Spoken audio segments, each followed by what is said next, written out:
On March 13, 2025, President Ibrahim Traore of Burkina Faso met with the widows and orphans of soldiers who had fallen in the fight against terrorism. This meeting underscores his commitment to supporting the families of those who have made the ultimate sacrifice for the nation's security. To help them thrive, the head of state is dedicated to providing financial support for those who want to start businesses or who are already entrepreneurs. Additionally, for widows with degrees and the right qualifications, the head of state has made arrangements to reserve a certain number of positions for them in government jobs and new factories. And there is an even better plan for the orphans. Carefully listen to what he had to say and his response to their questions. This is Uplifting Africa. Thank you for coming in such large numbers to this conference for widows and orphans, which is the first of its kind since the beginning of terrorism. I am very happy to be here tonight to listen to your grievances, if I may say so, but also to find quick solutions to the socio-economic conditions of the wives and orphans of our comrades who paid the price with their lives.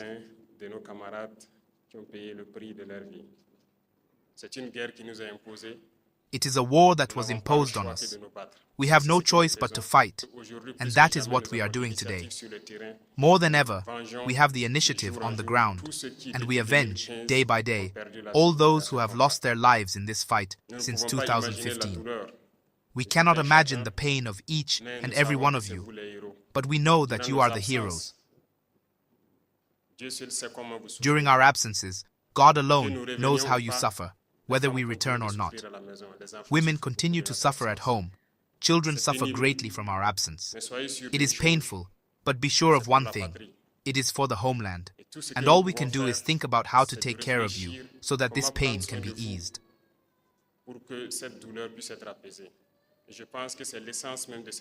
I think that is the very essence of this conference, which has brought you together, so that we can find solutions that come from you. It must be said, it has been 10 years now that we have been fighting because the first terrorist acts manifested in Burkina Faso since 2015. But in 2023, I ask that we have a clear database of the wounded for their care, after visiting them at the hospital at Camp Soul.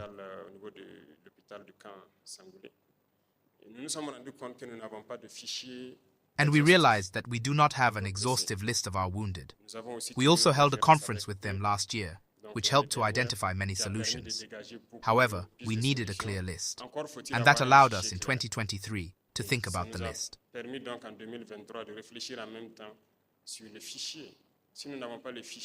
If we do not have the list of our wounded, we must see if we have the list of those who remain after our heroes who have fallen. That is, the widows and orphans. We also realize that we do not have a reliable database. That is why I think that recently we have worked to develop an application through which people can register, and I have been told that the application is ready and should be launched in the hours or days to come. And all mechanisms will be put in place to help those who cannot register themselves, to accompany them so that they can register, and that we first have an exhaustive and clear list of all those who have sacrificed everything for the homeland.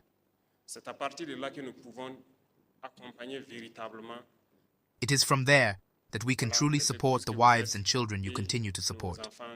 But before all that, we have taken a number of measures to support as much as possible.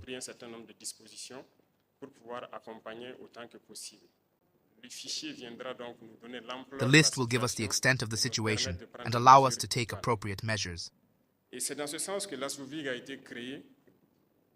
And it is in this sense that the ASBOVIG was created, because if we want to act effectively in favor of our wounded and our widows and orphans, we must have an agency specially dedicated to that, because there are many services, and I know that many of you are often bothered by the multitude of associations or services that continue to call you left and right for certain things.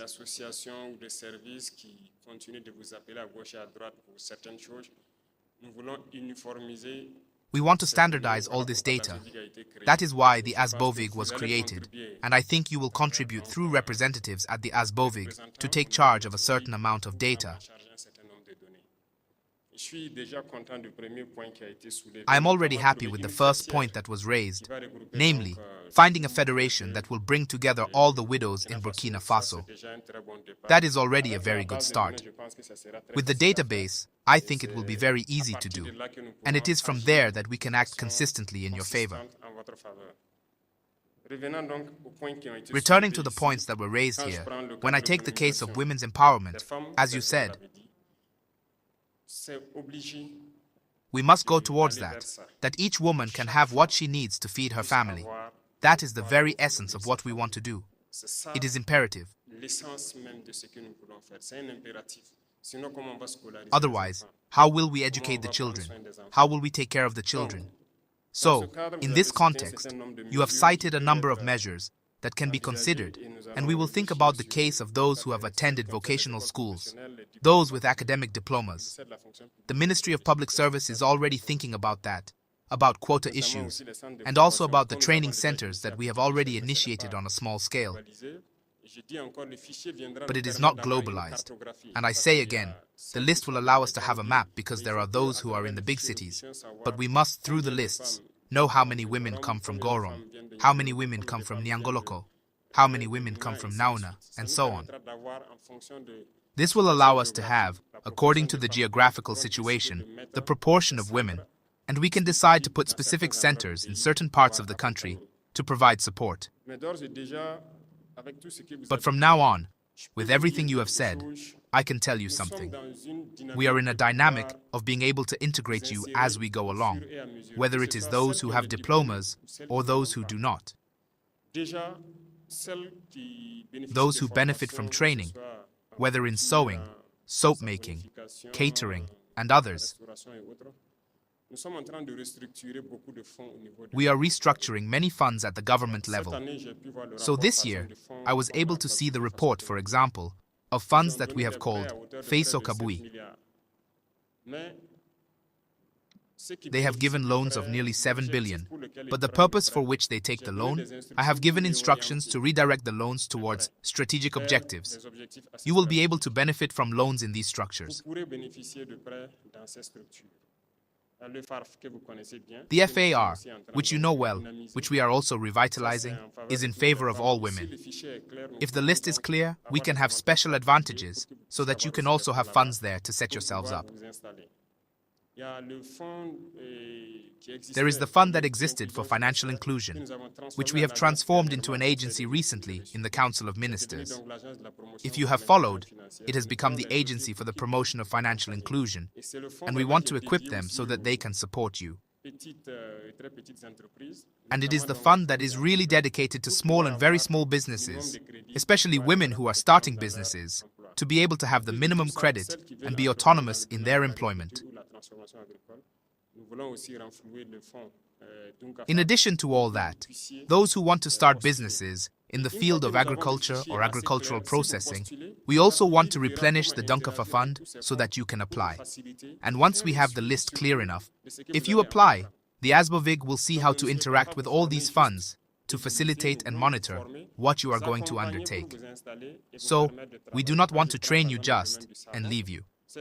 We want to train you, support you, to set yourselves up, and allow you to work. When I take, for example, the field of soap, those who produce soap, it is not just about producing. Often, the sale also becomes complicated. So, we have also undertaken measures already with the Prime Minister, so that our administration can consume what we process on site. So, instructions have already been given, or will be given, so that through the Federation, we can consume what you are going to process. So you will be prioritized in all the markets that will be passed at the level of all the administrations of Burkina Faso. And we are also trying to set up an industrial unit, in the sense of the economy. There will be several industrial units to process, because in the framework of the agricultural initiative, we are doing a part for the military, and we are training the FDS to produce. And who will process the production? It is you. And we will put industrial units on site so that you can work in these units and be able to process what the military will produce so that it can also be sold at the army level. So, on this point, we are not worried. We have already taken many initiatives and we have a clear plan so that you can be employed properly and be secure. All we ask is that you really register on the platform and that we have a clear list, and then we can support you in everything you want to undertake. Already, certain industrial units have been launched, notably Texforce, which is the Army's textile industry, and I think that you widows are prioritized for all jobs at this industrial unit in Bobo Dioulasso.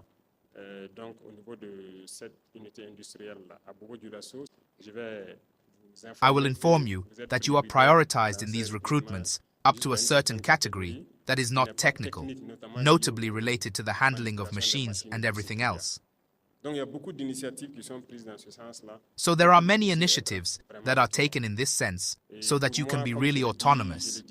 And for me, as I said to the youth and everyone, the idea is not necessarily to integrate people into the public service, because I say we must remove the spirit of the public service from our heads, but we must manage to produce wealth. That's why entrepreneurship and industries are what we're launching into, so you can truly have decent permanent jobs and take care of your families.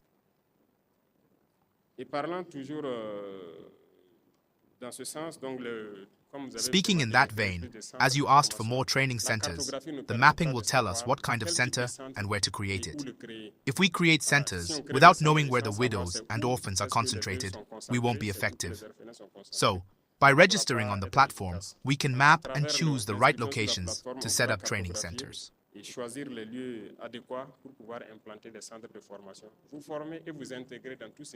We'll train you, and in everything we do in terms of industrialization, we're only at the beginning.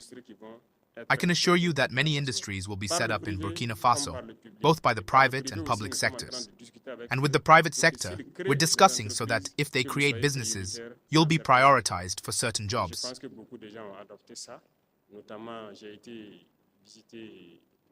I think many have adopted that. For example, I visited the waste treatment industry in Po, and almost 100% of the women working there are widows of FDS soldiers.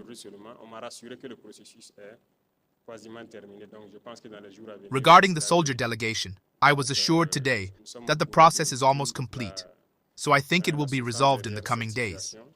It often takes a bit of time because it's all related to the lack of lists.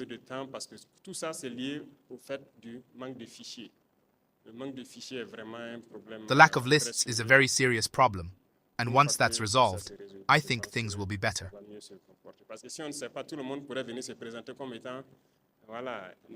Because if we don't know, anyone could come forward claiming to be a widow of a fallen hero, but there needs to be a minimum of proof. And you yourselves mentioned conflicts between in-laws and widows. It's not easy. We've experienced such situations, and we must take all precautions to ensure you are the beneficiaries.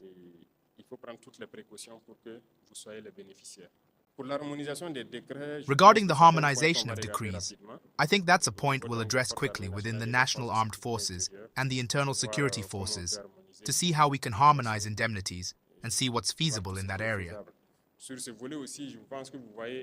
Also, I think you're gradually seeing the establishment of the COMEPEC, and these indemnity issues will soon be transferred to the COMEPEC because they create real problems within families. Bientôt, ça va basculer donc au niveau de la COMIPEC parce que ça crée réellement beaucoup de problèmes au niveau des familles. Nous avons été sur le terrain. We've been in the field. We've witnessed these situations. Particulièrement, j'ai perdu un soldat entre-temps. I particularly lost a soldier, and in addition to the unit's indemnity, we often contribute to support our widows and children. But the first time I lost a man, I was very disappointed, because what we contributed in the unit and gave, the widow received nothing.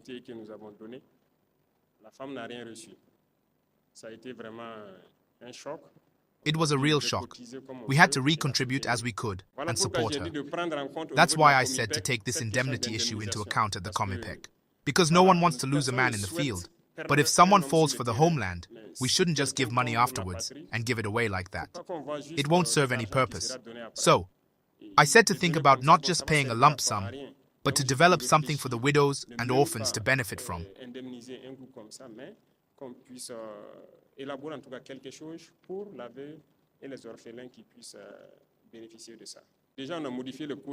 We've already modified the family code.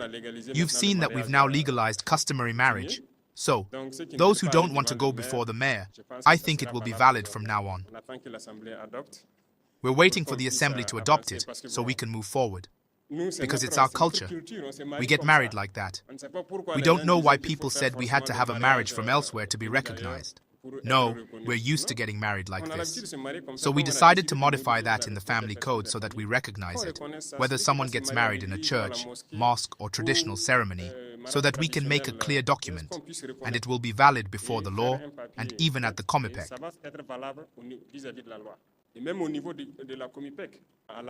During enrollment, the soldier must be able to say who his wife, partner or children are. The enrollment is done with all these files so that in case you never know.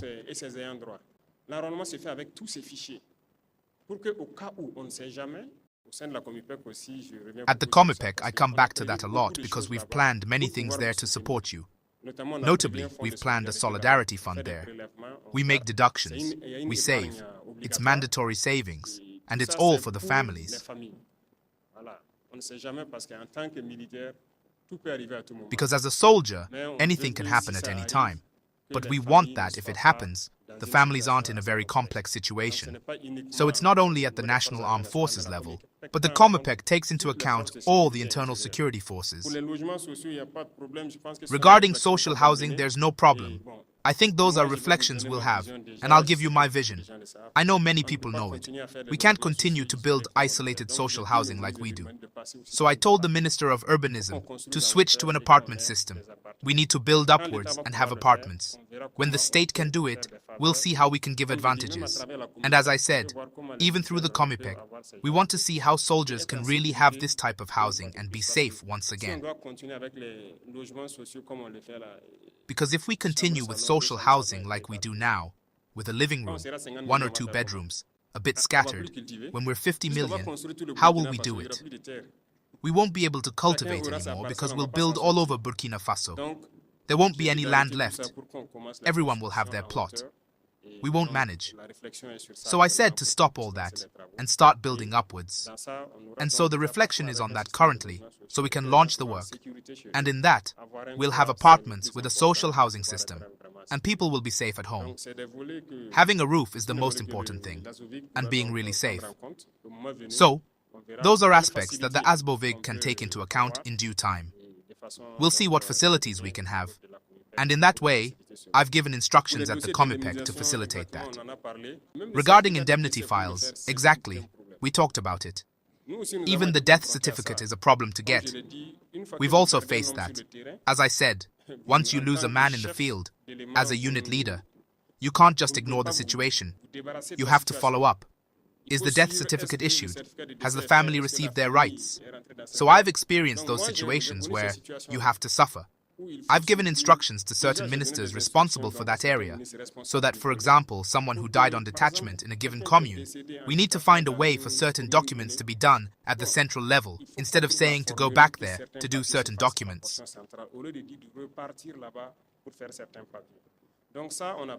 So we've taken that into account. It's being resolved. If it's not already done, we'll set up a one-stop shop so that if someone leaves a province to come and do indemnity documents, they don't have to make multiple trips. They come once or twice maximum to Ouagadougou or Bobo, and they're done. So that's already taken into account, and by then, I hope we'll give you the procedure and show you the one-stop shops that will be set up for that.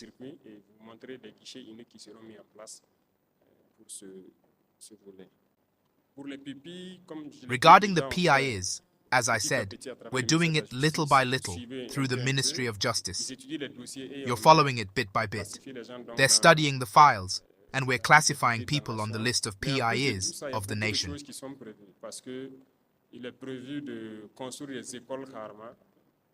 But in addition to all that, many things are planned. Because it's planned to build boarding schools for the PIAs of the nation to take care of them, and it will be completely free, with all the necessary amenities. If they want to board, they can board. For those who don't want to board and want to come and go, we'll do everything possible. And not only will they be among themselves, but other people will be able to join. But the schools will be for the PIAs of the nation. And in addition to that, it's about building the school, of course. but we need to follow them and be able to integrate them. So, a lot of data has already been collected, and we have a technical roadmap for the PIs.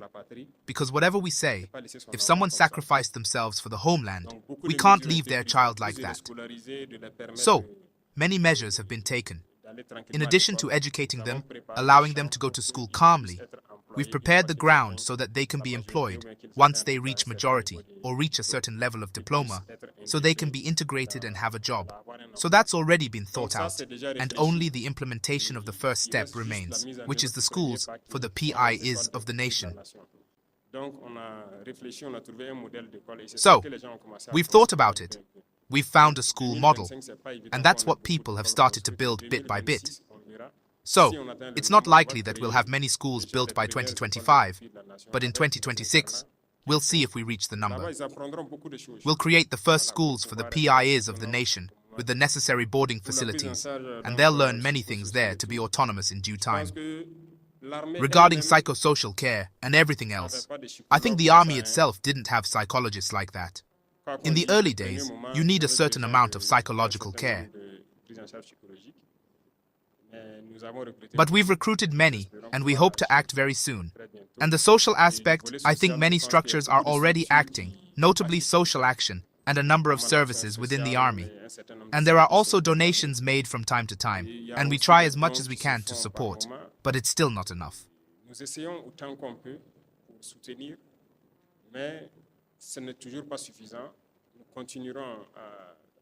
We will continue to intensify and especially to computerize everything so that it's truly optimal. I know that not all grievances have been mentioned. I'm waiting for the final document to see everything that's in it and to see the implementation point by point, what can be implemented urgently and what can be deferred as we go along. But one thing is certain, everything will contribute to the well-being of those who are the heroes.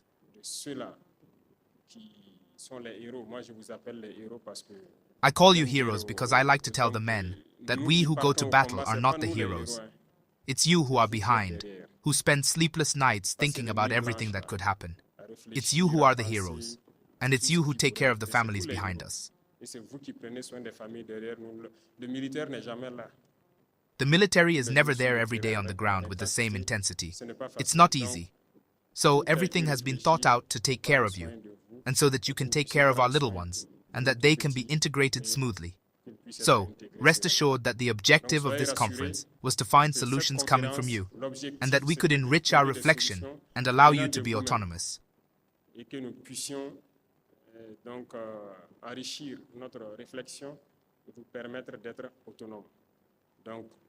So many members of the government are here. They will work with the various funds and see how we can support you in your entrepreneurial projects and also follow you up, especially because the idea is not just to give a loan to someone, but to accompany the person so that it serves its purpose.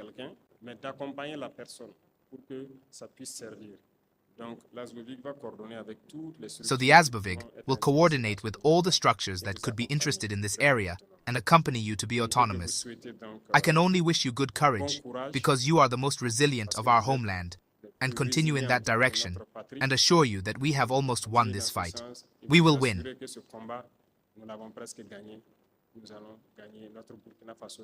Our Burkina Faso will be at peace because that's the price our fallen comrades paid. And to ensure that Burkina Faso is at peace, we assure you that Burkina will be at peace. You will be able to live with dignity, and our children will grow up in a prosperous Burkina. We promise you that. Have a safe journey back to those who came from all four corners of Burkina Faso. May God bring you back in peace, safe and sound, and especially, long live our dear homeland. Homeland or death, we shall overcome. Thank you all very much. Please support our effort to scout the internet and bring forth uplifting updates about the mother continent every now and then by donating a super thanks of any amount. Thank you.